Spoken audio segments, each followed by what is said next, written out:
conseguir seus direitos políticos de novo, qual cargo político tem interesse? Cara, isso é uma questão, viu, cara? Isso é uma questão, porque, primeiro que é o seguinte, eu poderia pegar uma liminar e disputar alguma eleição, né? Muitos políticos brasileiros fazem isso. Quando eu disputei o governo, quando eu ia disputar o governo de São Paulo em 2022, eu ia disputar numa eleição onde eu tinha mais chance de perder do que ganhar, justamente para eu ficar livre de mandato do legislativo, né? Porque eu posso fazer live a hora que eu quero, eu posso estar aqui para arrumar essas brigas, gravar o que eu estou gravando hoje, por exemplo, né? Organizar a criação do partido. Agora, se eu pudesse disputar eleições, eu gostaria de disputar majoritárias. O problema é o seguinte, o que é melhor para o meu grupo político? Eu não sei.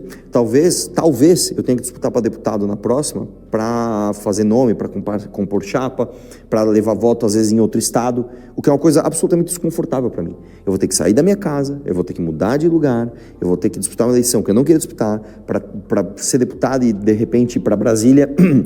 E para quem trabalha e não gosta da vida legislativa, que é o meu caso, é uma tortura, você pegar 2 aviões toda semana, você ir para aquelas sessões legislativas, onde tem um monte de gente fingindo que está trabalhando, aquela falsidade, aquela perda de tempo. Isso para mim é uma tortura, cara. Isso é uma tortura, é muito, muito ruim.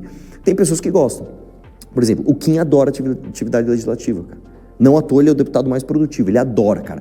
Pega relatório, e lê relatório, e muda relatório, e vai, e articula, e faz, não sei o que lá. O Guto gosta de atividade legislativa, o Renato gosta, né? Eu não gosto, cara, eu odeio aquilo. Então, eu gostaria de disputar eleições majoritárias e, quem sabe, um dia ganhar para, de fato, estar no executivo do nosso país. Por que quer mudar o debate com Jones para um 2 contra 1, se você disse, desde o início, que aceitaria quaisquer termos?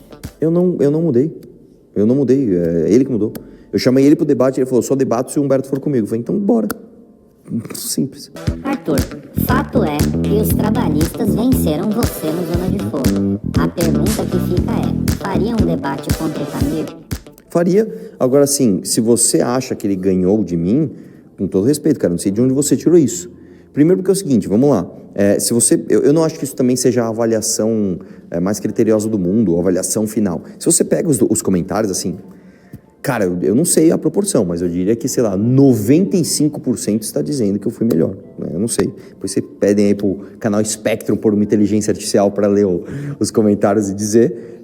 Agora sim, não teve uma argumentação ali que eu olhei, refleti e falei, estava errado nisso. Não, foram pessoas habilidosas, foram pessoas que trouxeram bons argumentos, mas que todas as vezes que eu parei para refletir, tanto na hora quanto depois, eu falei, não, realmente eu continuo com a razão, né? E se você citou o nome do Tamir, provavelmente você está, sei lá, confiante porque ele deu aquela lacrada de, o FGTS não está na CLT, o que, em primeiro lugar, ele está errado, está na CLT, se não me engano, eu vou chutar aqui, tá? É artigo 415, eu não lembro, são 3 artigos lá para os 400 e pouco, que está sim na CLT, e 2, eu ainda falei para ele, cara, se você acha que minha frase foi imprecisa, não tem problema, vai para o centro do argumento.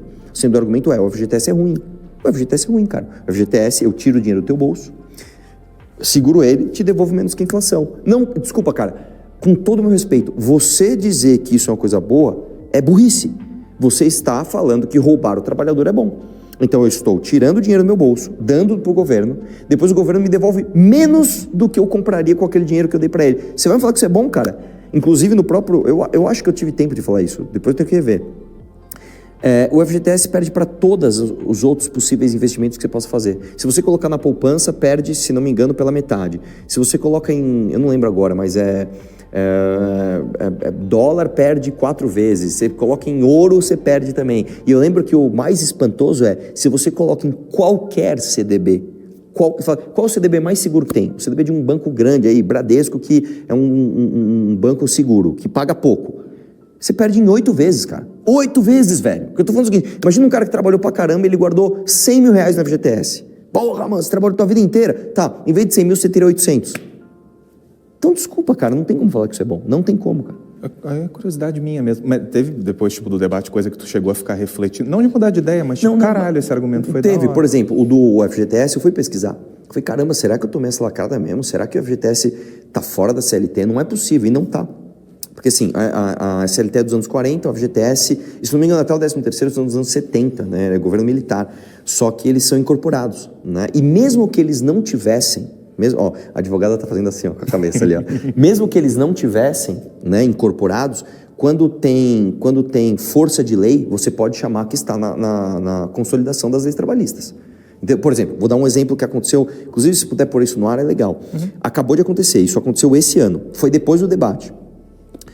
Um porteiro, ele foi mandado embora, e aí, porque colocaram portaria eletrônica no condomínio dele. E aí ele se criou uma jurisprudência que se um porteiro for mandado embora por causa da substituição eletrônica, ele tem que ganhar uma multa de 10 salários. Você vai falar, isso está na CLT? Isso não está. Mas a partir do momento que virou jurisprudência, se eu mandar um outro porteiro embora, eu vou ter que pagar. Então virou lei trabalhista. Entendeu? Então, novamente, se você achou que o Altamiro mandou bem na lacrada, lá, ele teve um truque retórico bom, bacana, ponto pra ele. Só que o centro do argumento está errado. O que você acha do diálogo cabuloso? Ah, tá. O diálogo cabuloso é quando algum membro do PCC, eu não lembro agora exatamente, falou que tinha um diálogo cabuloso com a galera do PT. Não, o que com o PT nós temos diálogo cabuloso? Cara, eu acho que assim, as ligações do PT com o crime organizado deveriam ser explicadas, né? Porque não é uma, não são duas. Você tem o Lula entregando programa habitacional a partir da autorização de uma ONG ligada à irmã de um cara do PCC, você tem o Flávio Dino visitando lugares que o Comando Vermelho dominava, que nem a polícia entrava, você tem a Aniele Franco fazendo isso e glamorizando a lei do Comando Vermelho de não andar de capacete, de andar com o vidro aberto, o vidro fechado, você tem as pastas dos ministérios do governo recebendo dama do tráfico, você tem negociação aberta do projeto Pena Justa, que visa inclusive desisolar, tirar do isolamento, nem sei se existe a palavra desolar, tirar do isolamento os grandes líderes de facções criminosas. Então, assim, eu acho que é muita evidência para você dizer que não tem uma relação esquisita entre o crime organizado e o PT. Eu acho que tem, tá? E achar eu posso qualquer coisa, tá? Mas enfim. Arthur, tenho visto a Glenda discordar muito sobre El Salvador e inclusive chamar lá de ditadura. O que você acha? Eu acho que ela tá errada, então. Eu não vi isso, mas assim, não é uma ditadura, uma vez que tudo que o Bukele fez, ele fez com aprovação do Congresso, lembrando que o Bukele, ele ganhou a eleição, ele não pôde fazer nada, ele teve que esperar 2 anos, para ir quando o parlamento, porque lá não é eleição de presidente e parlamento junto, você elege o presidente, depois de 2 anos você elege o parlamento, né? Igual aconteceu na Argentina. E aí, quando elegeram o parlamento com a maioria do partido dele, ou seja, uma clara aprovação popular das medidas que ele queria implementar, você teve aí sim a possibilidade dele pedir para o Congresso aprovação para fazer as medidas de exceção e o Congresso aprova. E mais, lá para você manter a manutenção das medidas de exceção, precisam de votação e aprovação eu não lembro agora, mas o período é curto, é tipo 60 dias. E os caras estão reiteradamente aprovando. Por quê? Porque não só o resultado é positivo, como a população está aprovando. Então, o que é uma ditadura? A ditadura é quando o poder executivo passa por cima dos outros. Você suprime o legislativo, você suprime o judiciário. O Bukele fez isso? Não fez. Então não é uma ditadura, ponto. Você acha que o MBL pode defender federalismo competitivo? Eu acho que sim, eu acho que a gente deveria fazer isso, tá? Só explicando o que é federalismo competitivo. Quando você vive, por exemplo, uma federação, né? Você tem um órgão, que é a federação, que ela está acima dos estados. Quando você vive, por exemplo, uma confederação, é diferente.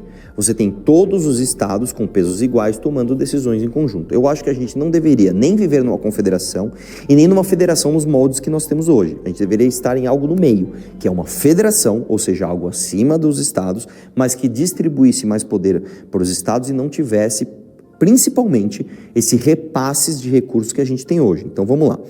Hoje, no Brasil, um estado, por exemplo, ele não legisla sobre matéria penal. Isso está errado. Isso está errado. Eu acho que cada estado deveria definir o que é crime e o que não é crime. Por quê? Porque, por exemplo, o norte do Amapá tem problemas diferentes do sul do Rio Grande do Sul. E aí, para você mudar isso, você precisa convencer um cara do Acre e outro cara de São Paulo a mudar a lei de tudo. Tá errado, cara. Você nunca vai combater o crime de forma eficiente assim. O cara que está em Roraima, ele tem outra realidade do cara que está no Pernambuco, cara. É outra coisa, são coisas completamente diferentes.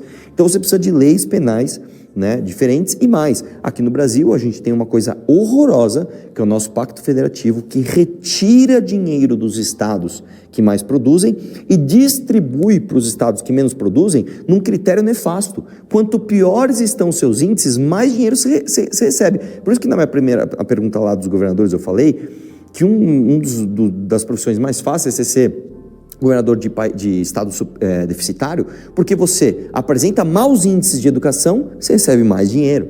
Você apresentar maus índices de segurança, você recebe mais dinheiro. Então tá errado, cara. O Pacto Federativo Brasileiro deu errado.